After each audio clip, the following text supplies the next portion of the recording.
Now, before we dive into this week's episode, I want to give a special shout out to our sponsor, 4Air. 4Air is leading the way with the industry's first framework to address aviation's climate impact, offering clear, verifiable pathways to reduce and counteract aircraft emissions. Their new Assure SAF registry is making it easier than ever to manage and claim sustainable aviation fuel usage across the value chain. Want to learn more? Check out the show notes. And the fundamental problem here is that rapid growth in flights globally are outpacing efficiency improvements by airlines. And so as other sectors begin to decarbonize, growing aviation emissions driven by rapidly increasing demand could blow the global carbon budget. And so, for example, in the EU through 2023, the EU emissions decreased by 8%, but at the same time, aviation emissions rose by 9.5%. And aviation emissions have more than doubled since 1990. So it shows the significant role of demand management.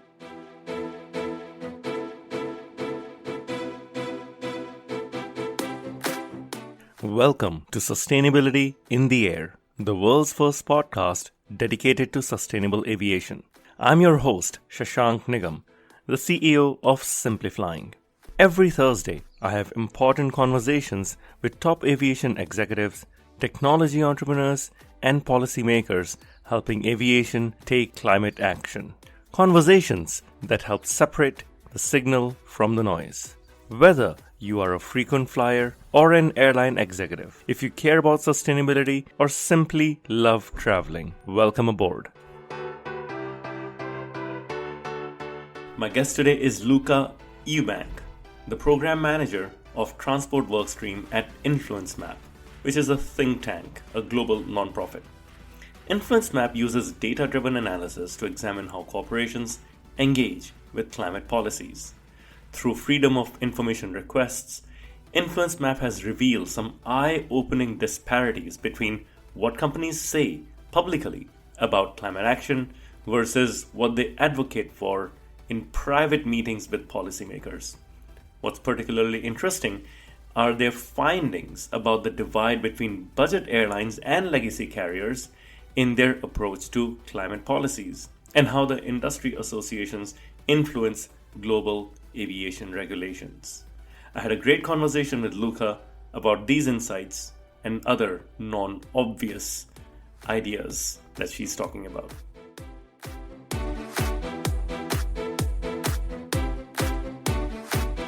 Luca, it's great to be speaking. Are you able to share a bit about InfluenceMap and what's your role at InfluenceMap to begin with? Yeah, absolutely can do. So, hi, I'm Luca, and I am the program manager of the Transport Workstream at InfluenceMap's, and that's mainly looking at aviation and also autos around the world. So we look at how InfluenceMap is a data-driven think tank that tracks and analyzes how corporations and industry associations engage on climate change policies around the world. And so our analysis encapsulates how industry is attempting to influence the progression of climate policy. And then we analyse and assess whether this advocacy is aligned with the science of the Intergovernmental Panel on Climate Change. That's very interesting. You came to my attention when one of my teammates sent me a report in which you had talked about how US airlines lobbied the EU over its plan to monitor airplane emissions. Is that the kind of work you're producing? That wouldn't make airline CEOs fanboys or fangirls of your work, would they? So exactly, what we look at is how all corporations, and in my case, airlines, are advocating on climate policies.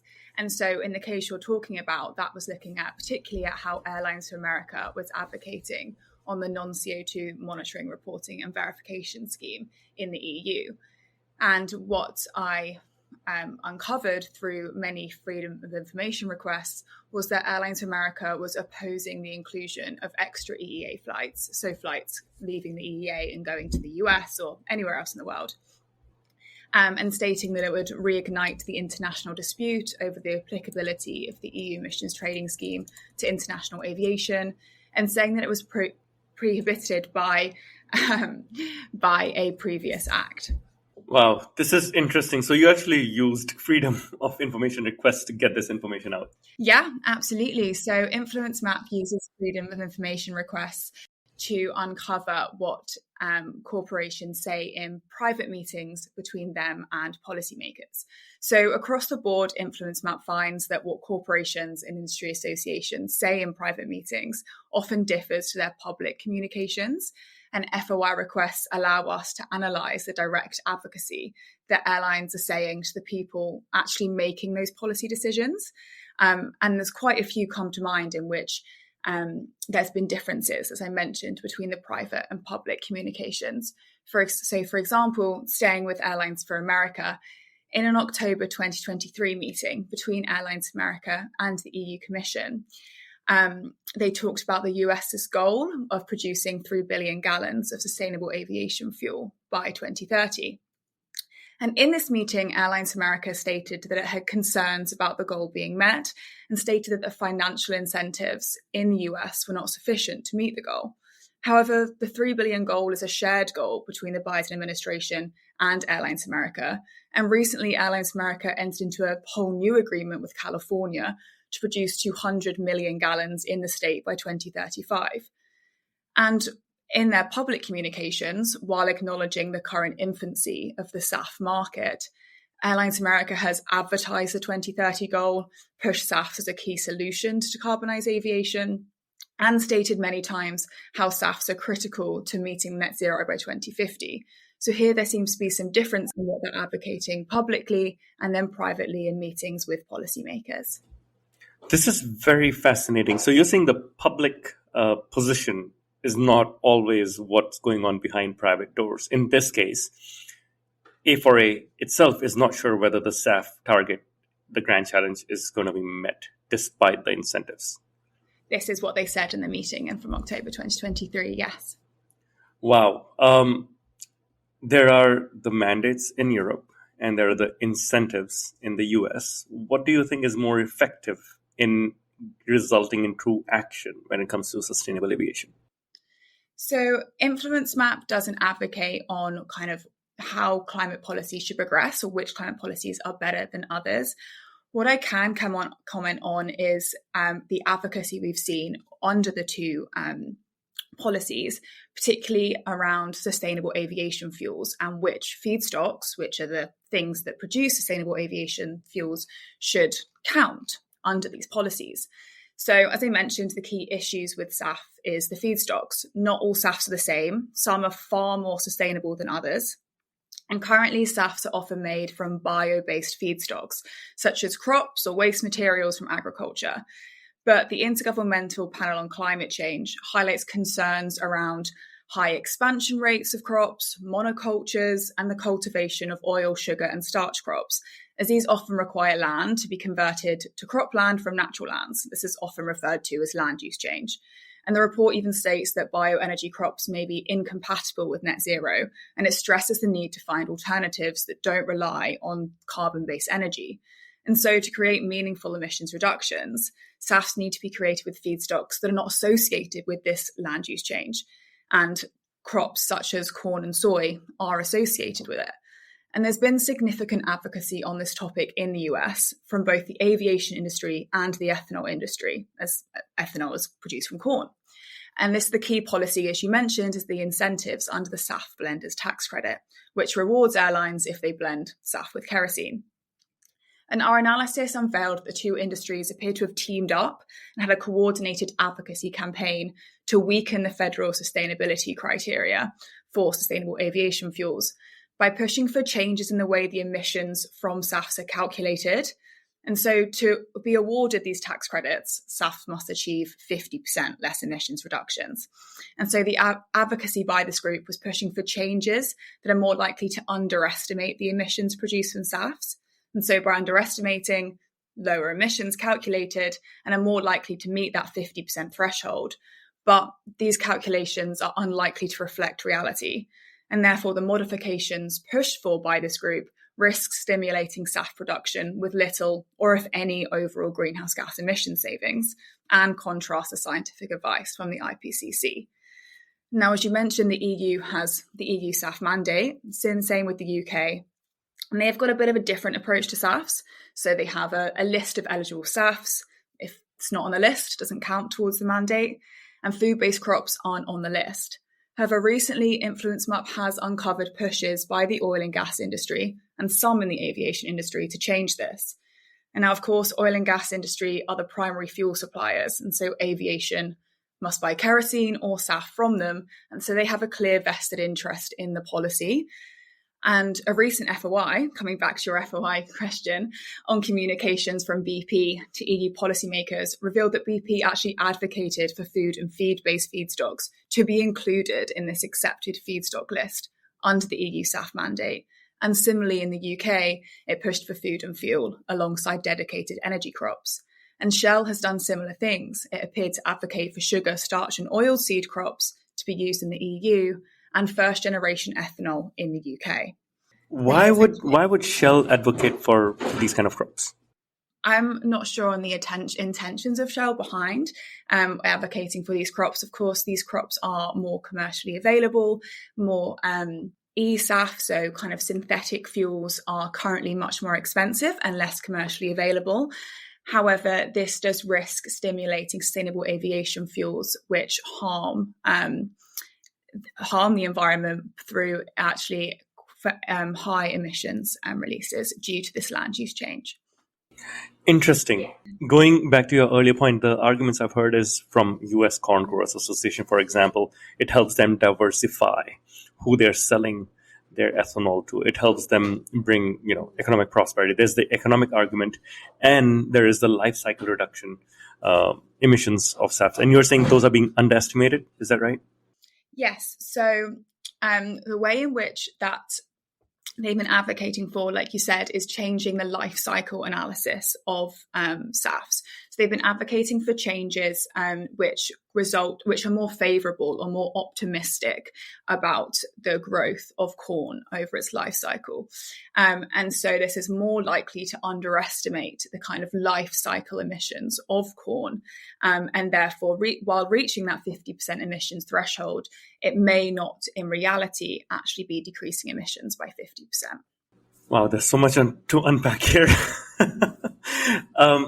Your research also indicates that traditional airlines and budget airlines, low-cost airlines, approach climate issues quite differently. What are some of the main differences you have been observing? Yes, so this is a recent change in what we've seen. We've seen some emergence of leaders in this space, namely EasyJet. It's the highest ranking airline from InfluenceMap's analysis in the EU, and its advocacy is increasingly aligned with the science of the Intergovernmental Panel on Climate Change. But there has been a split in the sector between the positive leaders, which are the low-cost airlines usually, so EasyJet, Ryanair and Wizz Air, and the laggards, Lufthansa, Air France, KLM, and the International Airlines Group. And the main stark contrast in their advocacy is on the scope of key climate policies, so which flights are included under these climate policies. And the EU Emissions Trading Scheme is a policy where this is most evident. So the EU Emissions Trading Scheme has applied to aviation since 2012, however, only applies to intra-EEA flights, so from one EEA country to another. There has been efforts by the EU Commission to extend this to all flights departing the EU, but these efforts have not yet been successful. So the EU ETS does not regulate emissions from long-haul flights, despite the fact that long-haul flights create over half of Europe's aviation CO2 emissions, and yet long-haul flights were only 6% of the EU flights in 2020. And also kerosene is not taxed globally. So unlike fuel for passengers' cars, jet fuel is not taxed. And so without the EU Emissions Trading Scheme, airlines don't pay a real carbon price for their pollution. Going back to what I said about the split, so EasyJet, Wizz Air and Ryanair have frequently advocated for this policy to be extended to all flights departing the EEA, and are therefore advocating for more ambition under this policy, as the policy would cover more flights and more emissions. Legacy airlines, on the other hand, have frequently opposed this extension. This is something that's likely to be a big debate in the next year, as this policy is being reviewed in 2026. So it'll be interesting to see how the airlines advocate as we lead up to that and see if there's any changes in this. But so far, legacy airlines have employed a key narrative to delay action here by suggesting it will impact costs, competitiveness, and carbon leakage. They've also leveraged their support for a much weaker global scheme, CORSIA, which merely requires airlines to offset emissions. and they've leveraged their support for this policy to oppose the more ambitious EU emissions trading scheme. So they've said that CORSIA should be the primary regulation for international aviation for reasons such as avoiding a patchwork of regulation or saying that the EU ETS will conflict with or undermine the weaker global measure. And so in actuality, these narratives are employed to delay ambitious climate action through the EU ETS. Now, the International Air Transport Association and Airlines for America have also frequently opposed this extension over the years. But there is some merit in having a coherent, common regulation like CORSIA. I don't believe there's any other industry which has self-regulated and really something like CORSIA. Sure, it's a low bar, but there is something that's uniform across all airlines, isn't it? So CORSIA was developed by the International Civil Aviation Organization. Now, what's interesting to realize about the ICAO, the UN body for aviation, is the huge influence that the International Air Transport Association appears to have over ICAO and therefore the development of CORSIA. So international aviation is not yet regulated under any regional regulations. As I just mentioned, there's been efforts to include it under the EU emissions trading scheme, but there's been pushback when they've tried. And so CORSIA is currently the only policy. However, it's simply aimed at offsetting any growth in emissions rather than reducing emissions. Any emissions under the threshold are untouched. Now, IATA, the International Airline Industry Association, helped to first develop CORSIA. Then, in response to COVID-19 impacts on international aviation, IATA led an advocacy campaign to weaken the policy. ICAO, the UN body, supported the weakened measure a few months later, using language that appeared to directly echo IATA's demands. And also, IATA and ICAO's offices are really close by as well. So there seems to be a corporate capture of ICAO by IATA, and IATA seemed to have significant influence over the development of CORSIA, a policy which is supposed to regulate their own industry. And even with CORSIA, international aviation is set to reach a sector-wide equivalent of 4 degrees of warming. And many studies have shown that CORSIA is misaligned with the Paris Agreement. For example, the Intergovernmental Panel on Climate Change states it does not lead to a reduction in in-sector emissions from aviation. So it's a weak policy the industry have had huge influence over, have subsequently weakened, and are now using to delay ambitious climate action in the EU.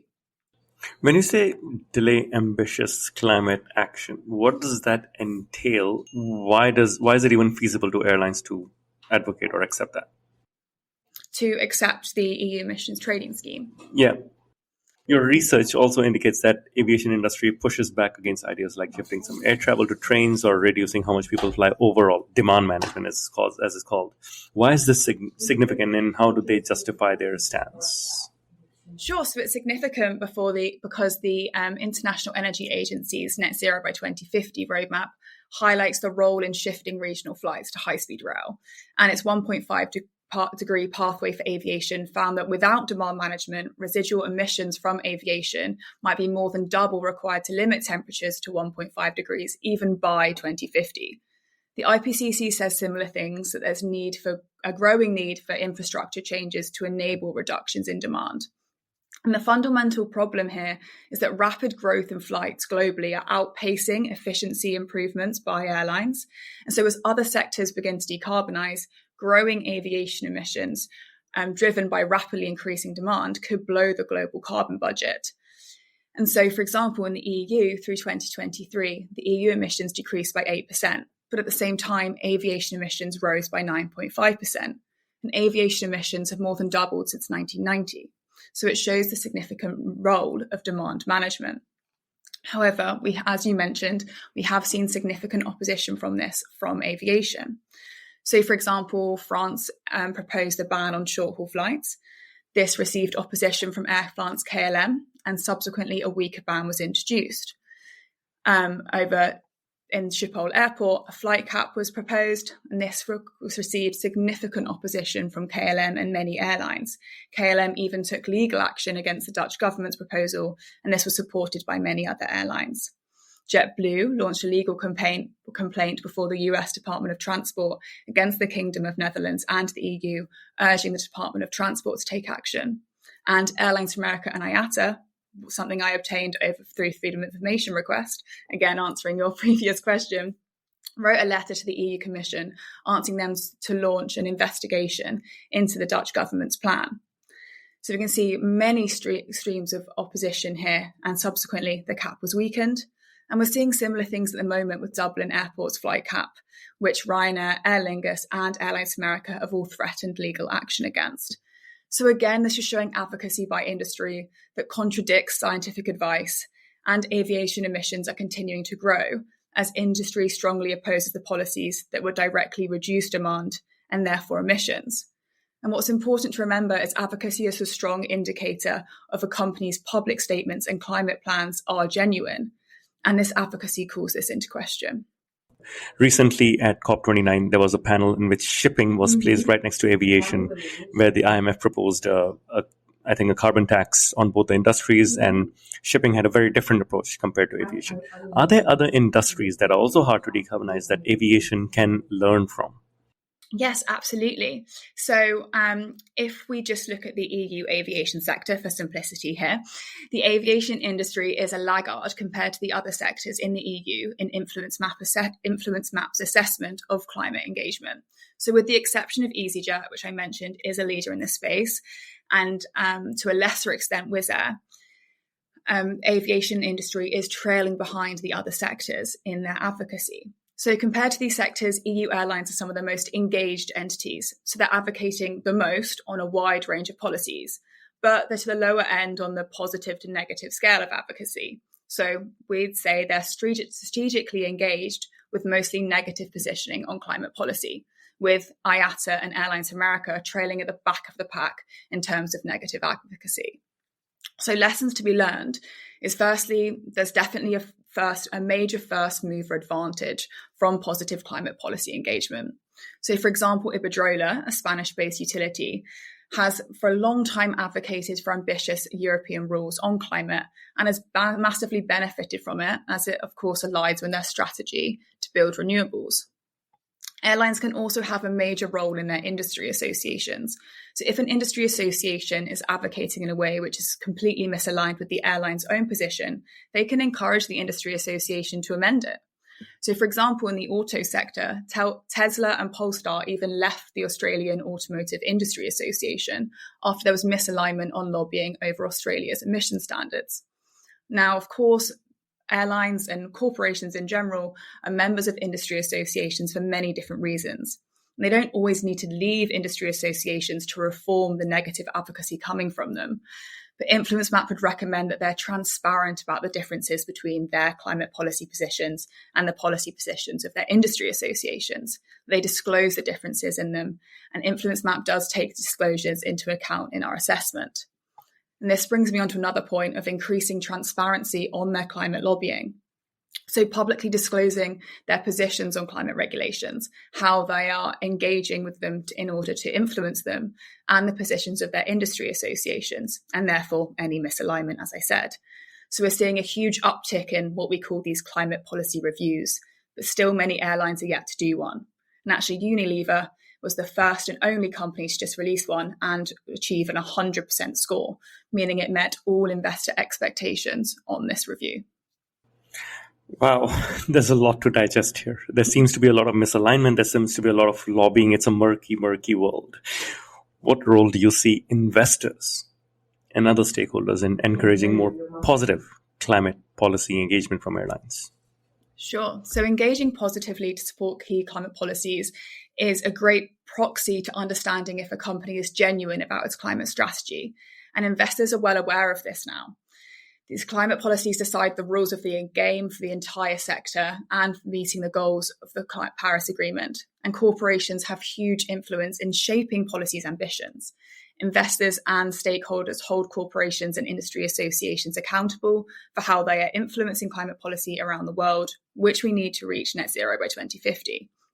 And so in the recognition that decreasing exposure to climate risk is their core duty, investors are increasingly taking action to engage their investee companies on climate policy engagement. So investors are using their power to encourage companies to commit to engaging with climate policy in alignment with achieving the 1.5 degree goal. and for companies to annually assess whether that advocacy is aligned with this goal. So this encourages companies to be accountable for the impacts of their climate lobbying, both directly and indirectly through their industry associations, and to recognise the risk that their obstructive climate policy engagement may pose to their business model. Shareholder resolutions is one way in which allows investors to use their formal rights as owners to publicly escalate concerns and hold management accountable through direct interaction with the board at a company's annual general meeting. And recently, there's been record numbers of these resolutions filed around improving a company's advocacy with climate policy, and a wider recognition of how important climate policy engagement is in holding back, but also promoting more ambitious climate policy. I've seen investors taking action, like, for example, recently BlackRock helped fund a SAF project together with Alaska Airlines and Saba, the Sustainable Aviation Buyer Alliance, or how Citibank chipped in with their Infinium offtake agreement with American Airlines, or 12 in Alaska and Microsoft. Do you see more of these coming? Do you think this is helpful in pushing action in the right direction? So our role with investors and what we encourage investors to do is really ensure that companies are engaging with climate policy behind the scenes in a way that aligns with the 1.5 degree Paris Agreement. So as I said, a lot of what companies and industry associations do in public and say in public and make these voluntary commitments, often behind the scenes, what they're saying to policymakers and how they're advocating contradicts this. So what InfluenceMap does and encourages is that these behind the scenes advocacy is transparent and aligned with the 1.5 degree agreement. Thank you. Thank you for sharing that insight as well. Looking ahead, what important climate related decisions or debates in the airline industry should we be looking out for or even encouraging? Sure. So one I've spoken about today is the EU emissions trading scheme extension to long-haul flights. So as I mentioned, this is being reviewed in 2026 for a 2027 extension, potentially. And of course, there's been significant advocacy on this from both ends. Low-cost airlines advocating for more ambition, legacy airlines and industry associations opposing an extension. So in 2026, the Commission will carry out an assessment of CORSIA to determine if it's sufficiently delivering on the Paris Agreement's goals. If not, then the Commission could extend the scope to departing flights. And so that's a key debate that's going to be interesting over the coming years. Also, lots of countries are now proposing and discussing SAF mandates or policies at the moment. Other countries such as India, China, South Korea, and many more. And as we've discussed, there's been a lot of advocacy about sustainable aviation fuels and what feedstock should be allowed in those. And so InfluenceMap will definitely continue to track this advocacy in these new regions as these negotiations progress. And also on SAFs is in the US with the new Trump administration. There may be some changes to SAF rules, some new ones at the federal level or at the state level. And again, this SAF debate may pop up. So these are some key debates to look out for. Thank you. I will definitely be looking out for them and potentially participating. Based on InfluenceMap research, what recommendations would you make to policymakers to ensure effective climate action in aviation? Sure. So my recommendations here will be the angle of advocacy and the awareness of this. So firstly, policymakers should be aware that vested industry interests often advocate in a way that's misaligned or potentially completely contradicts science. Alongside using narratives that are deployed to give the illusion of support for climate action or concerns with climate policy, while actually derailing policy progression. And so increased awareness of this in policymaking to ensure policymakers are making informed decisions that compare advocacy by vested interests to the Intergovernmental Panel on Climate Change's science, to contextualize the positions being pushed by these corporations and industry associations. And lastly, the importance of making sure that such advocacy is conducted in a way that's transparent with clear rules and guidelines. If you look to the future, what gives you the most hope and optimism about the future of sustainable aviation? Well, I think it would be the emergence of leaders in this space. As I mentioned, EasyJet is advocating in a way that is more and more aligned with the Intergovernmental Panel on Climate Change's science. We've seen that also Qantas and Air New Zealand are coming up in the ranks and advocating for a sustainable aviation fuel mandate in Australia. And so seeing these leaders in this space calling for more ambition, calling for policies which will help them decarbonize and reach that net zero goal by 2050 is a recent change, and it's a welcome one. Fantastic. I think the job that you do is sometimes not looked at in the right light, but I think it is important. It is important to know what's going on behind the scenes. It's important to know what's being discussed behind closed doors, not just for transparency, but the future good of the industry. And I think these are conversations we need to be having more often and in the open. So thank you, Luca, Thank you. for the work that you're doing. The final part of this interview is a bit more fun and less serious, where we get to know you a bit more personally. And we'll start with a simple question like, what's your favorite movie? Oh, my favorite movie is Good Will Hunting, an absolute classic, never gets old. Very nice. I'm in Boston right now, if it helps. Very not too far. Favorite book? Pachinko. Don't know if you've read it. So it follows a Korean family when they immigrate to Japan, and it sort of follows the family story through different generations. Wow. Sorry, what is it again? And who is it by? Pachinko. Pachinko. Okay, I'm going to look it up. This is new. Thank you. Favorite city? Well, it's got to be Lucca in Italy. I was literally named after it, so I can't say anything else.